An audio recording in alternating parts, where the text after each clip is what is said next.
and welcome to The Hanged Man in the Moon, and my video series where I use tarot spreads to talk about ideas and themes related to living the intentional life, to living life intentionally. And just as every week, I have a tarot spread prepared for this video, but our little secret, I had a different spread prepared last week for this video. But over the weekend, I was doing a reading that just seemed so perfect for this video that I decided to change them out. And as usual, at the end of the video, I will show the spread that I was using. So in this spread, it was very clearly laid out a very basic concept to living life intentionally. And so I thought I would use it for this video. It's broken down very neatly into 3 steps of manifesting into our lives. And before I begin, I just want to start off with a launching pad, a place of to begin that I think we all will be agreeing on, we all agree on. That is, that we are spiritual beings living a human physical life, not the other way around. Yeah? We are spiritual beings. We are non-physical beings here experiencing a physical universe. And that's a key point of understanding to be able to live life intentionally. The second is that, as a spiritual being living a human life, we also recognize that all of this material is actually emanating from a non-material source, from a source of spirit, if you will. And that source of spirit can be named many things, and has been named many things, in many different religions.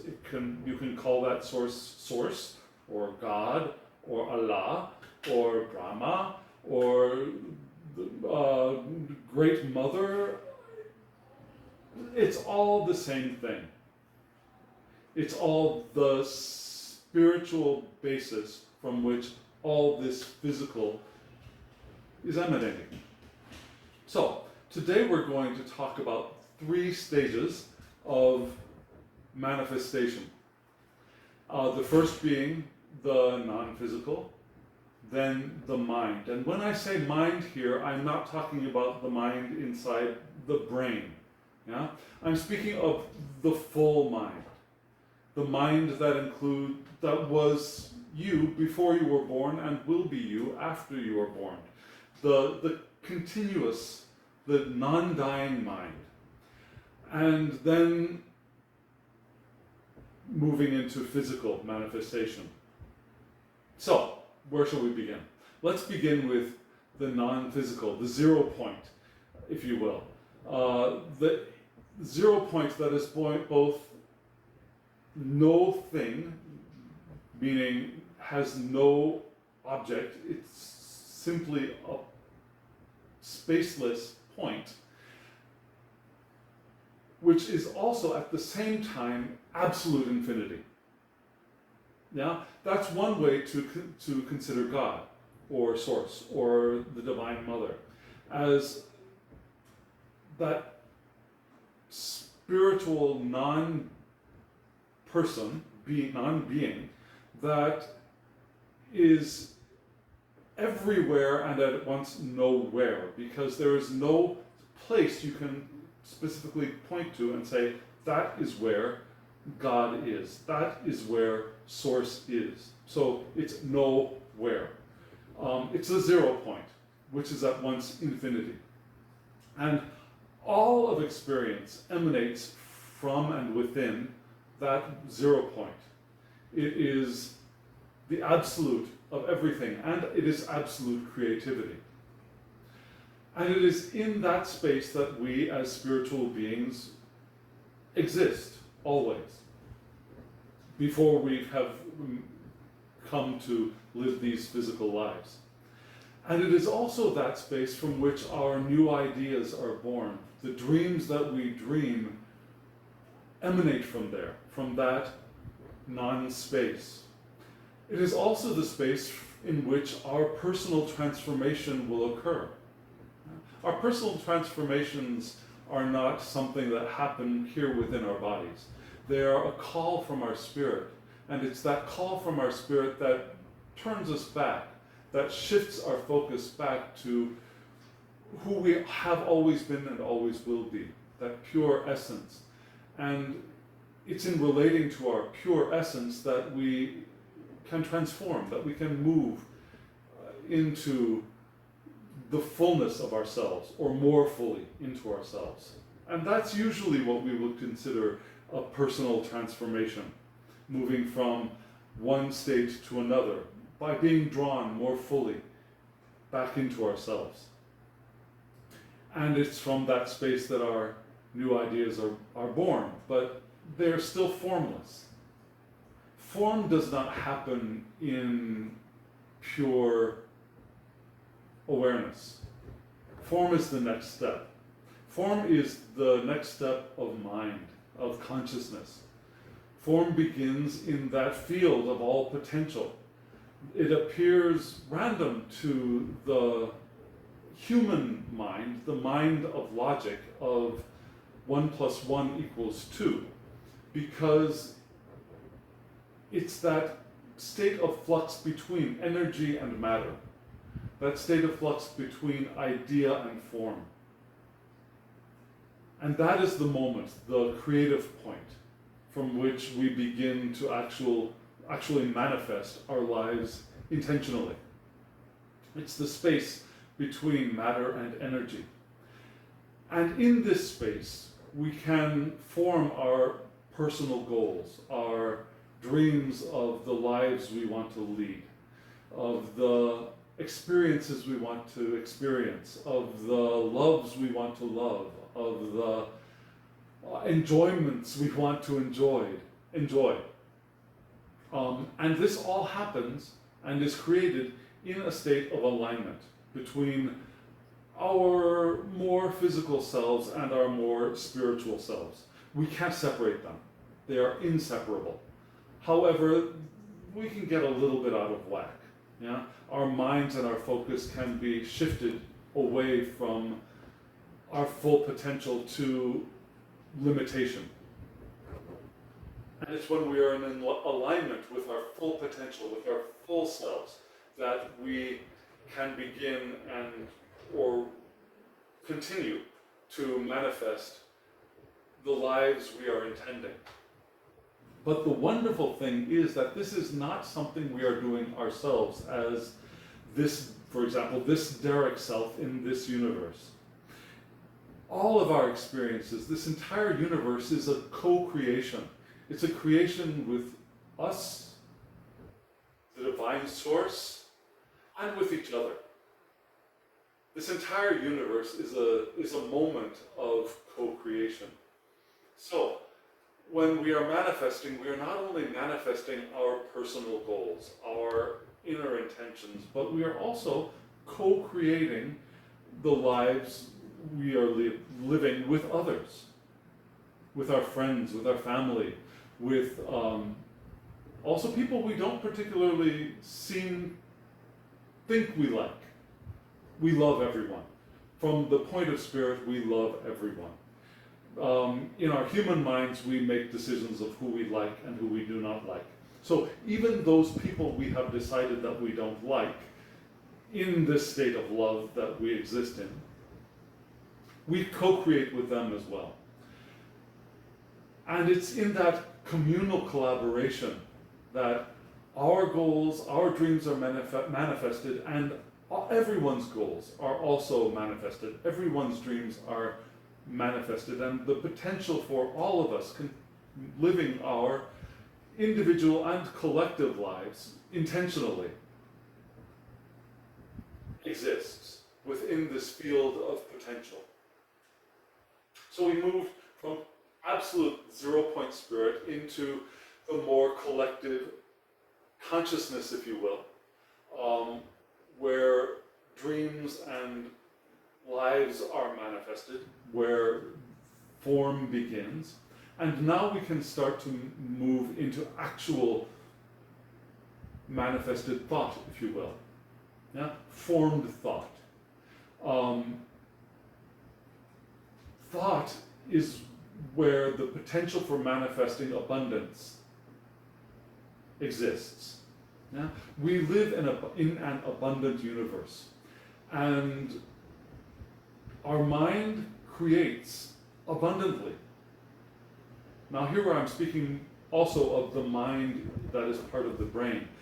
Our brains also manifest, and our brains, the conscious minds that we consider our human minds, manifest abundantly.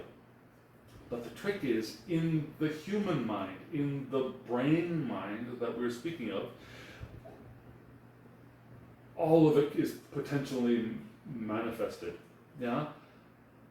Both the things we think we want and the things we think we don't want are manifested in this realm. Yeah? The dreams that we have and the fears that we have can be manifested in this realm. So here is where we need to begin to be a little bit more circumspect and perhaps a little bit more, I don't want to say careful, because there's never a mistake. You never make mistakes. There are only experiences that we learn from. Creations that we create and decide that we no longer want to live that creation. So, in this realm, we want to be more deliberate, more intentional about the thoughts that we are having, so that we can move more in the direction of the things that we want instead of the things that we do not want. And we have the potential to create both. We have the potential to create being on time and being late in this realm. So, this is the realm in which we want to direct our thoughts towards the things that we want to be able to live intentionally. And this is also a point where we can trip ourselves up, because as we manifest, as we create things, we can become, for want of a better word, materialists. Yeah? And now material is wonderful. We came here to have material lives. Ignoring or despising or turning away from material existence is unfortunate, I believe, because if we did not want to have physical lives, we wouldn't be here in these bodies. We wouldn't be here in this physical universe. We'd be off some nowhere else. So we want to have these physical lives, but when we get attached to the current physical manifestations that we are perceiving, then we get into trouble. Now, imagine something like this. You're in a car. You're in a car and you're driving forward. And you see something in the distance. That something is your manifesting dream. And you look at it and you think, oh, that's going to be wonderful. So you're driving in the direction of the intentional life, the life you're intending for yourself. And then it comes closer and you get excited and you feel joy and it arrives and you're here, and then you pass it because now it's manifested in the physical plane. It is now no longer present tense, but is starting to become past tense. And we start to turn around and look at it and say, no, wait, that's not perfect, that's not right, that's not exactly what I wanted, and I need to fix it, but it keeps moving into the past. Yeah? Now everything that we live, everything that we experience, even though we feel like it's always here because we are always continually creating it, and it's moving into the past, and we're creating it and it's moving into the past, and we create it and it moves into the past. Relationships happen that way. Yeah, we continue having the same experience in a relationship because we continue creating it, and we create it, it happens, it moves into the past. We could let it move into the past, but we don't. We attach to it, and we want to fix it, but it keeps moving into the past. And that's where one of our problems is. Yeah? Materialism is attaching ourselves to things that keep moving into the past, so we drag ourselves backwards instead of moving forwards. Moving forwards into the newness, the change, the development, the transformations. And so, how can we move past this unfortunate side of materialism? We do that by reclaiming our love for ourselves, our love for our manifestations, and reclaiming our inner relationship.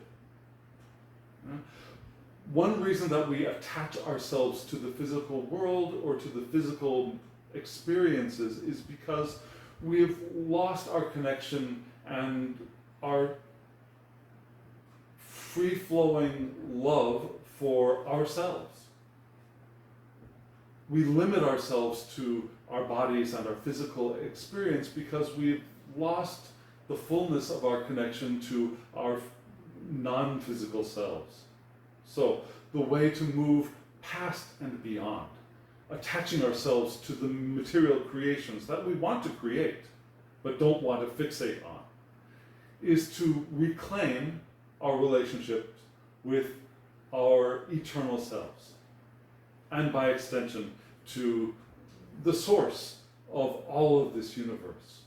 It's in that relationship that we are constantly, lovingly, and joyfully creating intentional lives that we want to live in the material realm, in this material body, in this material space, in this material universe. So, what is the wrap up to this? Yeah, it's a circle of thought in some sense, and that is the best way to imagine it. Living material and intentional lives flows from a source through our individual spiritual beings into the material, and then we want to continue to maintain our connection to our spiritual and our source selves, to continue that cycle like a wheel of materializing, of manifesting lives into the physical realm. And that's living an intentional life. It's a wheel of continual manifestation, a wheel of manifestation that is in co-creative sync with others also co-creating and manifesting intentional lives. And those of us who are not manifesting intentionally but are manifesting through fear or worry or a sense of lack or need.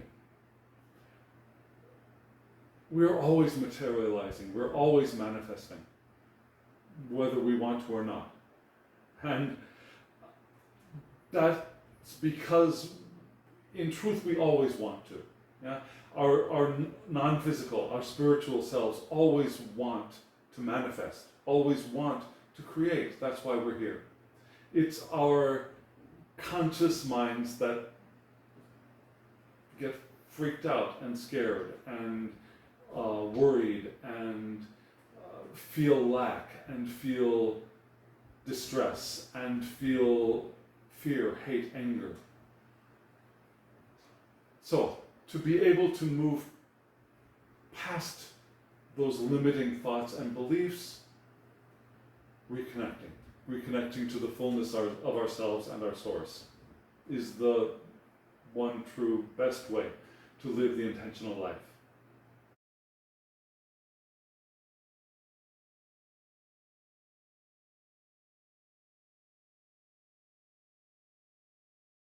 So friends, thank you for coming on this journey with me.